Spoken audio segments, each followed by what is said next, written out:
projeto Educação em Direitos Humanos, a iniciativa surge em 2014 e ele começa propriamente a ser executado em 2015. E ele surge como uma iniciativa de extensão de um projeto bem maior, que é o Observatório do Sistema Interamericano de Direitos Humanos.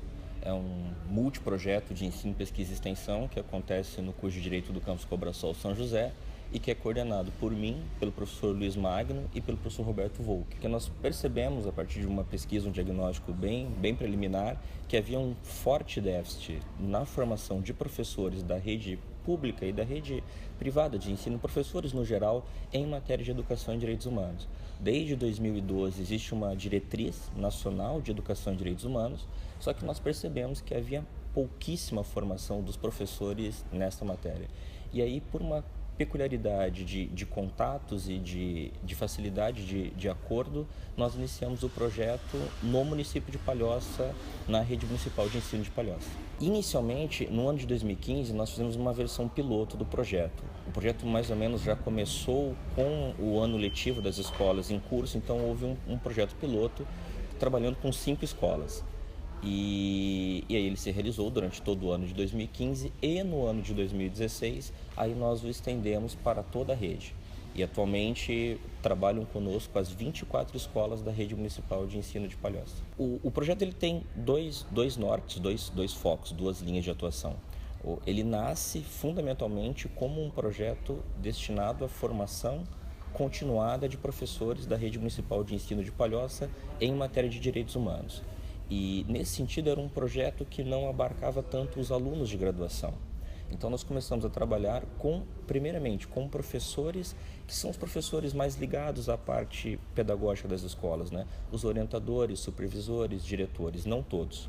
Inicialmente, na versão piloto, nós tínhamos algo em torno de 70, 80 professores e no segundo ano de execução, que foi 2016, algo em torno aí de 150 professores, mas não abarcam todos os professores da rede. Na versão piloto, em 2015, nós fizemos algumas falas iniciais e foi bastante surpreendente que muitos professores não tinham ideia de como exatamente trabalhar com direitos humanos ou o que eram exatamente os direitos humanos. Direitos humanos é uma expressão que quase todo mundo conhece e usa, mas quando você exatamente pergunta para a pessoa o que são os direitos humanos, aí gera-se uma dificuldade bastante significativa para responder. E nós também constatamos lá que os professores, na verdade, eles já trabalhavam com temas de direitos humanos, mas não exatamente dando o nome, ou às vezes até não compreendendo aquilo exatamente como direitos humanos. Então, o curso ele tem uma dinâmica bastante simples, de oferecimento de alguns aportes teóricos, de alguns referenciais teóricos que os professores, no geral, por não terem a formação jurídica, não possuem. E o que nós temos prezado muito no projeto é fazer com que os professores sejam sujeitos propriamente ativos do processo de sua própria formação. Então nós temos explorado vários aspectos conceituais, mas na realidade concreta das escolas. Então as avaliações, os trabalhos que os professores fizeram, basicamente foram diagnósticos, criação de propostas de oficinas, criação de propostas de práticas pedagógicas, nada do estilo prova, nada disso. É um projeto em que, na verdade, nós apenas fazemos com que o professor possa trabalhar o que ele já trabalha no seu cotidiano de uma forma um pouco mais linkada com a temática dos direitos humanos. Com relação à operacionalização dessas atividades, quando a gente trabalha com a formação dos professores, os alunos de graduação eles não são envolvidos. Nós só envolvemos os nossos bolsistas. Atualmente nós temos 2 bolsistas, são elas que trabalham conosco e com os professores. Os alunos de graduação do curso eles são envolvidos no projeto por meio das oficinas nas escolas, que são eles que ministram as oficinas. Então tem todo um trabalho prévio, que inclusive agora está em curso, de formação dos próprios alunos. Eles acabam dedicando entre 20 e 30 horas ao projeto e, na verdade, a execução na escola ela envolve apenas 4 horas, 2 horas. Todo o restante é planejamento e avaliação. Então tem todo um trabalho de um pouco de conscientização sobre a extensão universitária, um pouco de aporte sobre educação e direitos humanos, depois eles passam a desenvolver as oficinas, colocam essas oficinas em projetos, porque há a ideia de uma publicação futura de um caderno, de um livro, de uma apostila, de uma cartilha de práticas pedagógicas em educação e direitos humanos. Eles executam essa prática nas escolas e depois há um encerramento e uma avaliação da execução da prática e da viabilidade da prática e do desenvolvimento da prática. As oficinas que os alunos levam para as escolas, nós temos primado para orientá-los para não trabalhar com exposição, que não chegue lá e seja uma palestra em que eles falem, porque na verdade isso também trabalha um pouco com a ideia de extensão universitária, de uma interação e de um aprendizado mútuo, não só entre a universidade, mas também entre não só a universidade levando algo a contribuir, mas também as crianças e a escola contribuindo com a formação do nosso próprio aluno. Então eles têm trabalhado bastante com oficinas e dinâmicas participativas, em que os alunos são chamados a trabalhar mais ativamente na oficina. Tem uma das práticas que é sobre gênero, e aí vai trabalhar a questão dos direitos da mulher e do machismo na sociedade, etc.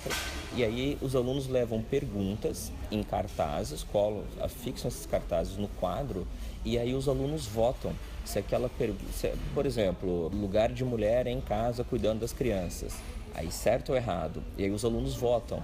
E aí a gente recolhe rapidamente essas cédulas, faz a contagem e aí os alunos discutem e problematizam aquilo que foi a resposta. Alguns resultados super curiosos. Houve uma prática no ano passado em que se constatou sim que havia, pelo menos nas respostas, mais machismo nas respostas das meninas do que dos meninos. A gente faz cédulas rosas e azuis e entregamos as azuis para as meninas e as rosas para os meninos, e havia um discurso um pouco mais machista por parte das meninas do que para os meninos. Mas as oficinas tendem a ser bastante participativas e não expositivas. Uma escola muito vulnerável da rede, isso é uma peculiaridade, é uma escola muito vulnerável em que nós chegamos para fazer o primeiro contato com os professores, e uma fala que nos chocou bastante foi uma professora que disse o seguinte: mas vejam, não seria muita crueldade falar em direitos humanos para os nossos alunos?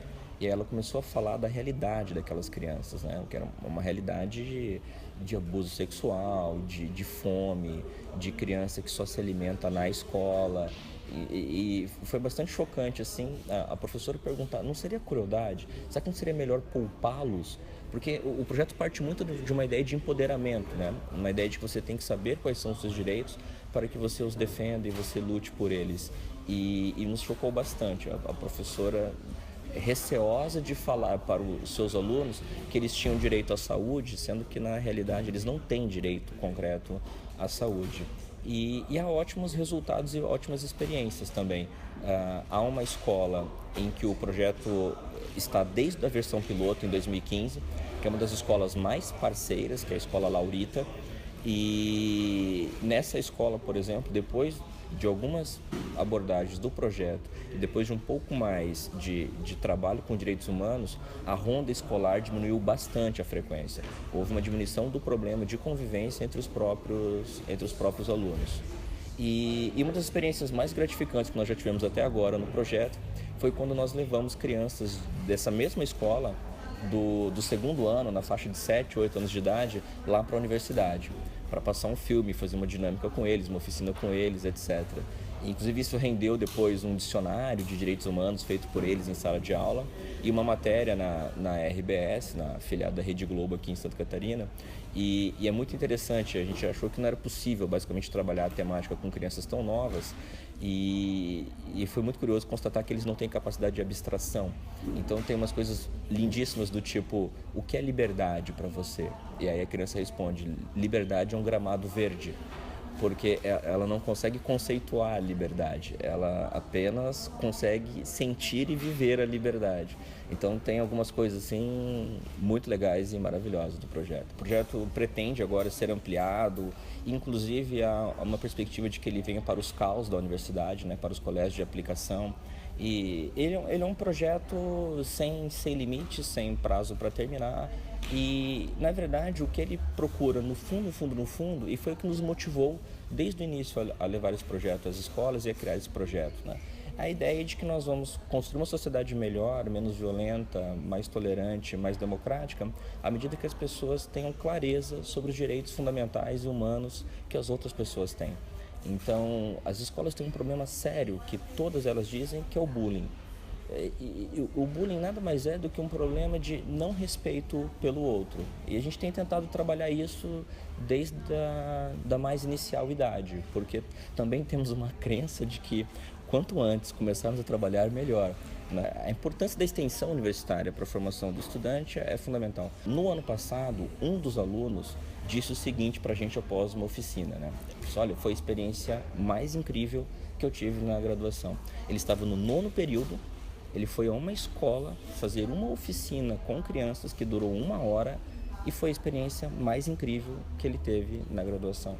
Então, esse contato com a realidade, porque nós temos muitas vezes estudantes de classe média, média alta, que vão acabar depois se tornando os promotores, os juízes, os defensores, os advogados, vão trabalhar com essas pessoas, vão trabalhar com questões bastante sensíveis e não têm muitas vezes a sensibilidade. Tudo bem que o projeto contribui nesse sentido pouco, mas contribui. Pelo menos de mostrar que existe uma realidade, muitas vezes, bem diferente da realidade com a qual ele está acostumado. Por exemplo, essa escola que eu me referia, que é uma escola muito vulnerável, de uma comunidade muito vulnerável, ela fica ao lado de uma das áreas mais nobres e ricas do mesmo município. Então você tem uma área muito pobre, muito vulnerável, ao lado de uma área que os alunos frequentam com certa frequência, que é uma área rica, nobre, e eles estão acostumados com aquela área rica e nobre, e o projeto pode levá-los àquela área vulnerável, pobre, e mostrar para eles que existe uma outra realidade e que todos esses direitos enunciados e escritos em leis, códigos e constituições, na verdade, na prática, ainda falta muito para que eles saiam do papel. No senso comum, os direitos humanos estão muito relacionados ao criminoso, né, e ao direito penal. Então, na verdade, sempre que há algum tipo de abuso, de ofensa por parte do Estado contra direitos dos presos e dos condenados, sempre quem vem em defesa, tem até uma expressão curiosíssima, né? O pessoal dos direitos humanos, né?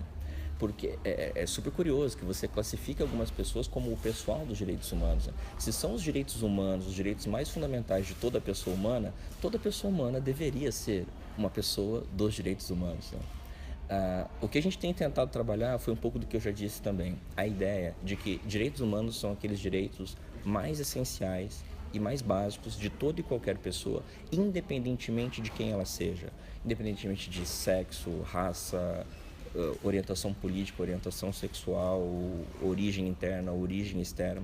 Existem direitos que são intocáveis e esses direitos são direitos de toda e qualquer pessoa e compete a todos nós não só respeitar, mas defender os direitos dessas pessoas. O senso comum ainda tem muito a ser esclarecido sobre o que são os direitos humanos, mas nós achamos que estamos no caminho. E temos uma outra, aí não é nem crença, aí é uma convicção, uma certeza, né? O único caminho é a educação. O único caminho é a educação. É preciso trabalhar a criança, o adolescente, o adulto, sempre, sempre. Não só os alunos, os professores, né? A gente tem problemas com professores que são refratários a uma cultura de direitos humanos, né? Você tem um problema, às vezes, dentro da própria universidade, de professores que fazem discursos que nós caracterizaríamos como discursos preconceituosos, ou até mesmo discursos de ódio. E é cultural. É preciso quebrar alguns preconceitos, algumas preconcepções e trabalhar uma cultura radicalmente democrática mesmo e de direitos humanos, de direitos fundamentais.